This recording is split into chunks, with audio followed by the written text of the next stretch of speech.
Hey guys, Luke Hawthorne here. This is Kendall Caldwell and Aaron Carter. And all of us have just been through something that we've never gone through before in our lives, and hopefully we never do again. And there's a lot of things going on out there. It's more important than lawn care, but eventually lawn care is going to be something that we're all going to need to look at.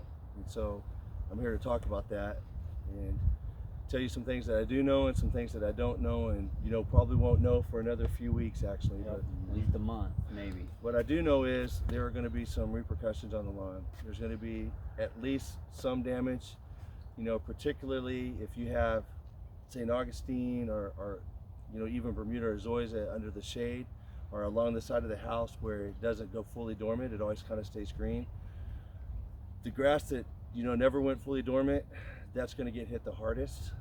If you have some landscape shrubs or trees that were already starting to bloom or bud, those are going to get hit pretty hard too. Right now, there's really nothing you can do. You can't tell how much damage is happened. We're probably not going to know that for probably another month and a half when everything starts to come out of dormancy. In the meantime, stay off the grass as much as you can.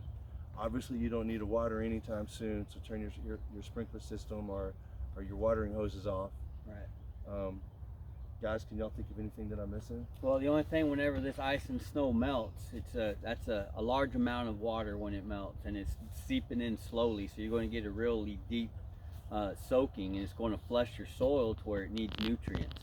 It's really low on nutrients right now, and we got to fill it in. We got to refill it, replenish it.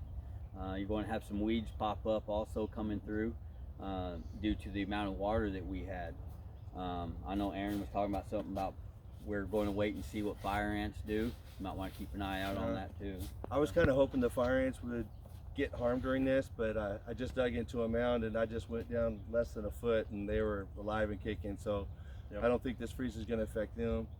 Aaron, you were talking about, if you're a customer of ours, some things that we've done on the previous 2 applications that are going to help. So we try and make sure that your yard's prepared for this kind of stuff as best we can. So our last application done of each year contains a lot of potash in there, a lot of potassium in there, which goes in and strengthens up your plant cell walls to kind of withstand some winter damage in there. And then we also kicked off our first round that we've gone through this year. It's got a lot of phosphorus in there, and phosphorus is built around strengthening your root system and making those roots dive deep in there. And that's really what we want to do, is just try and get those plants healthy again. As Luke alluded to earlier, a lot of the damage we're not going to see for weeks, even months down the road. Landscape plants, depending on where their house on the side of your house you may have stuff that's dead right now. You may have stuff that doesn't even get touched if it's on the right side of the house. So like I say, we're seeing things that we haven't seen before in the industry during our lifetime, but we're going through this and we're going to do the best that we can with each and every one of you. And if you've got questions, please reach out and ask. We've got people that can go out and assess the lawn. If you're not a customer, we'd love to have somebody come out and check your property out and just give you the best bit of knowledge as possible. If you are a customer, we've got folks standing by that can answer questions over phone. We've got people that can look at email pictures from you and be able to possibly just throw you some information that way. And then bottom line, if we've got to send somebody out to look at the thing and figure out what's going on for you, we're willing to do that as well. Something else that's pretty important is we have an irrigation department. So before you turn your irrigation system on, if you would like our guys to come out there and do a quick audit for you and just run through all your zones, check your heads. Normally we're just seeing if the heads are hitting correctly, but obviously here we're going to be looking for busted pipes or busted heads too at the same time. And that's something we offer, and actually that would be a really good idea to do before you turn your system back on, and make sure that you're watering correctly and conserving water and don't have some kind of major accident or leak underground that's going to end up costing you a lot of money. And I'd also like to add, mowing is really important. This is the time of year when grass is going to start growing, especially with all this water. You might want to go in there and cut half of what your normal height has been, get some of that dead thatch off of there and promote new growth. Oh yeah, additionally, some other things that you might want to do. We no longer do core aerations, and this is another prime example of why we don't. The reason why we stopped doing them is because the 2 times a year you aerate is in the spring and fall, and that's also the time of the year you put down a Preemergent, and that aeration completely busts up your Preemergent barrier. But also right now, the reason why you wouldn't want to do one is if we'd been doing aerations, and putting holes in the soil where you're exposing those root systems to extreme cold and freeze.